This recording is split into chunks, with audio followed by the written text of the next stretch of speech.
نحمدہ و نصلی علی رسولہ الکریم اما بعد اعوذ باللہ السمیع العلیم من الشیطان الرجیم بسم اللہ الرحمن الرحیم رب زدنی علما آمین رب اشرح لی صدری ویسر لی امری واحلل عقدۃ من لسانی یفقہوا قولی آمین یا رب العالمین۔ السلام علیکم ورحمۃ اللہ وبرکاتہ۔ اللہ کی رحمت و توفیق سے آج انشاءاللہ تعالیٰ آیت نمبر 73 اور 74 کا جائزہ لیں گے اور اس کے بارے میں ہم انشاءاللہ تعالیٰ ڈیٹیل سے پڑھیں گے۔ آیت نمبر 74 زیادہ تفصیل طلب ہے، تو انشاءاللہ تعالیٰ اس کو ہم 2 پارٹس میں پڑھیں گے، تھوڑا آج کریں گے اور تھوڑا کل کی آڈیو میں اس کی وضاحت کریں گے انشاءاللہ تعالیٰ۔ اور یہ آیت بہت ہی کامیاب آیت ہے اس طرح سے کہ یہ بچوں کے لحاظ سے بہت کامیاب ہے کہ جب آپ اس کو پڑھیں گے تو بچوں کی تربیت کے حوالے سے آپ کو بہت مدد ملے گی، بہت حوصلہ ملے گا، اس لیے اس کو آپ بہت دھیان سے سنیے گا۔ لفظی ترجمہ دیکھ لیتے ہیں۔ فَقُلْ نا پس کہا ہم نے، اضربوہ مارو اس کو۔ اضربو کا روٹ ورڈ ہے ضاد رابا، ضرب مارنا، ببعضھا ساتھ اس کے بعض حصے کے، کذالک اسی طرح یحیی زندہ کرے گا اللہ الموتیٰ مردوں کو،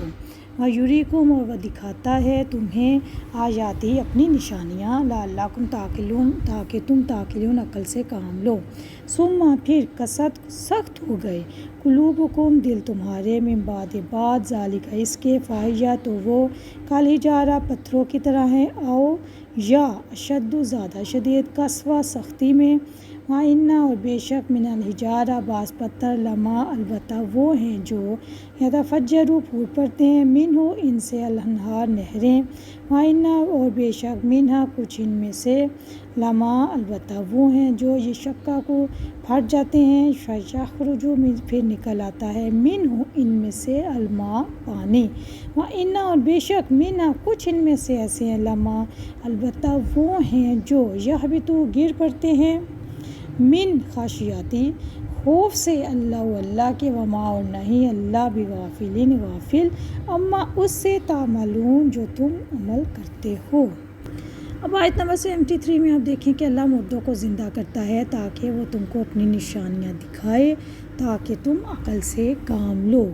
اللہ تعالیٰ اسی طرح مردوں کو زندہ کرتا ہے۔ اسرائیلیوں نے بھی اپنی آنکھوں سے مردے کو زندہ ہوتے ہوئے دیکھ لیا۔ اللہ تعالیٰ نے اپنی عظیم قدرت کا مشاہدہ بھی کروایا اور زندگی بعد الموت کا نمونہ بھی دکھا دیا اور ان کا باہمی جھگڑا بھی نپٹا دیا۔ سورۃ البقرہ میں ہم نے دیکھا بھی اور آگے بھی انشاءاللہ دیکھیں گے، اوورآل پوری سورۃ البقرہ میں 5 جگہ پر مردوں کو زندہ کرنے کا حکم ہے۔ نمبر 1 آیت نمبر 56 میں ہم نے دیکھا، پھر ہم نے تمہیں تمہاری موت کے بعد زندہ کر دیا تاکہ تم احسان مانو۔ اور یہ کون سی بات تھی؟ یا آپ کو یاد ہوگا کہ حضرت موسیٰ علیہ السلام کے ساتھ والے 70 آدمیوں نے حق تعالیٰ کو دیکھنے کی تمنا کی تھی کہ اچانک ان پہ بجلی گری اور وہ مرے کے مرے رہ گئے۔ اس آیت میں انہی کا بیان ہے۔ نمبر 2 آیت نمبر 72 جس میں آیا تھا کہ گائے کے بعض پارچے کے چھوتے ہی مقتول زندہ ہو گیا اور اس نے قاتل کے بارے میں بتا دیا۔ نمبر 3 آیت نمبر 243 اس میں کیا کہا؟ کیا آپ نے انہیں نہیں دیکھا جو ہزاروں کی تعداد میں موت کے ڈر سے اپنے گھروں سے نکل گئے، پھر اللہ نے ان سے کہا مر جاؤ، پھر ان کو زندہ کر دیا۔ نمبر 4 آیت نمبر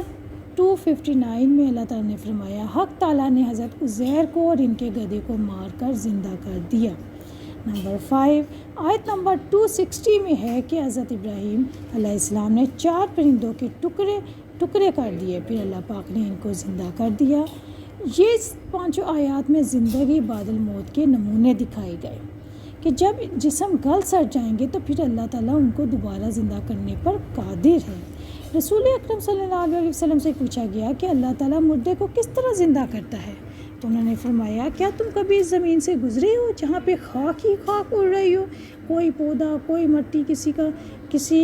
کھیت کا نام و نشان بھی نہ ہو؟ تو اس نے کہا ہاں۔ تو پھر فرمایا جب وہ لہلہانے لگتی ہے تب بھی تو ادھر سے گزرے ہوگے نا؟ تو اس نے کہا ہاں بالکل۔ تو فرمایا اسی طرح زندگی بعد الموت اللہ تعالیٰ جو چاہے ہر چیز پر قادر ہے، جو چاہے کر سکتا ہے۔ آیت نمبر 74 میں دیکھیں ثم قست قلوبکم پھر اس کے بعد تمہارے دل پتھر کی طرح بلکہ اس سے بھی زیادہ سخت ہو گئے، آج انشاءاللہ تعالیٰ اب اس کے بارے میں ہم دیکھیں گے۔ یہاں پہ آپ دیکھیں کہ تمہارے دل سخت ہو گئے، یعنی اس کا کیا مطلب ہے کہ اس قدر سخت ہو گئے ہیں کہ ان پر کوئی نصیحت اثر ہی نہیں کرتی ہے۔ مقتول کے جی اٹھنے کے واقعے اور حضرت موسیٰ علیہ السلام پر کیے جانے والے عظیم انعامات کے باوجود اب آپ دیکھیں کہ پچھلے آیت میں کتنی زیادہ اللہ تعالیٰ جہاں جہاں پہ آیا ہے واعظ وہاں پہ اللہ تعالیٰ نے اپنی نعمتیں یاد کروا رہے بنی اسرائیل کو کہ میں نے تم پہ یہ بھی نعمت کی، یہ بھی نعمت کی، اتنی نعمتیں کی، لیکن اس کے باوجود اتنے عظیم انعامات دینے کے باوجود یہود کے دل سخت ہو گئے۔ اللہ تعالیٰ نے بنی اسرائیل کو بہت سے انعامات سے نوازا، اپنی بڑی بڑی نشانیوں کا مشاہدہ کروایا، ہونا تو یہ چاہیے تھا کہ ان کے دل نرم ہو جاتے، لیکن وہ مزید سخت سے سخت ہی ہوتے چلے گئے۔ فَإِذَا كَالْحِجَارَةِ أَوْ أَشَدُّ قَسْوَةً، اتنے سخت ہو گئے کہ وہ پتھروں کی طرح سخت ہو گئے، بلکہ اس سے بھی بڑھ کے سخت ہو گئے۔ یہاں پہ اللہ تعالیٰ بنی اسرائیل کے دلوں کی سختی کے بارے میں بتایا جا رہا ہے کہ نارملی ہمارے نزدیک سب سے زیادہ سخت چیز کیا ہوتی ہے؟ پتھر ہمیں سب سے زیادہ سخت لگتا ہے کہ ہم نہ اس کو توڑ سکتے ہیں، نہ کسی ڈنڈے سے، نہ کسی اور چیز سے، انتہائی اس کا توڑنا مشکل ہوتا ہے۔ تو بنی اسرائیل کی بھی سختی کی مثال ایک پتھر سے دی جا رہی ہے کہ وہ پتھر کی مانند ہیں جو لوہے سے بھی زیادہ سخت ہوتا ہے، کیونکہ پیاری بہنوں لوہا بھی اگر گرم کیا جائے تو وہ پگھل جاتا ہے، لیکن پتھر تو کبھی آگ پر بھی نہیں پگھلتا، پتھروں سے بھی زیادہ سخت۔ اور شد و قسوہ یعنی دلوں کی سختی اس قدر زیادہ تھی کہ وہ پتھروں سے کسی طور بھی کم نہیں تھی۔ دلوں کی سختی کیسی ہوتی ہے؟ کیسے انسان کا دل سخت ہو جاتا ہے؟ دلوں کی سختی سے مراد یہ ہے کہ نمبر 1 دل پر کسی ہدایت یا نشانی کا اثر نہیں ہوتا، نمبر 2 دل کا اچھی بات کے لیے بند ہو جاتا ہے، جب بھی کوئی اچھی بات کی جاتی ہے تو دل بند ہو جاتا ہے، اس کو سننے سے انکار کر دیتا ہے، نمبر 3 دل کا نہ پگھلنا، کتنی ہی سخت سے سخت بات کیوں نہ کی جائے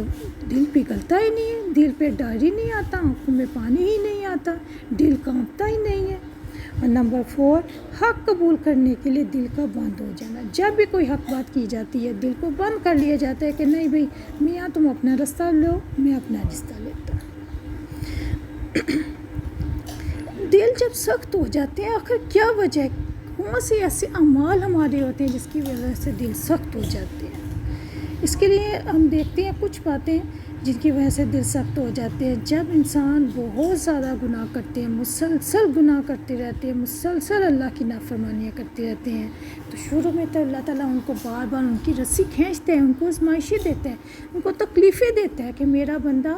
کہ دل سخت ہونے سے بچ جائے، میرا بندہ میری طرف آ جائے۔ یاد رکھیں جو انسان اللہ پہ بھروسہ کرتا ہے، اللہ پہ یقین کرتا ہے، رکھتا ہے، اس کا دل کبھی بھی سخت نہیں ہوتا، کیونکہ اس کے دل میں اللہ کا خوف تو ہوتا ہے لیکن اللہ کی امید بھی ہوتی ہے، جس کی وجہ سے اس کا دل کبھی بھی سخت نہیں ہو پاتا۔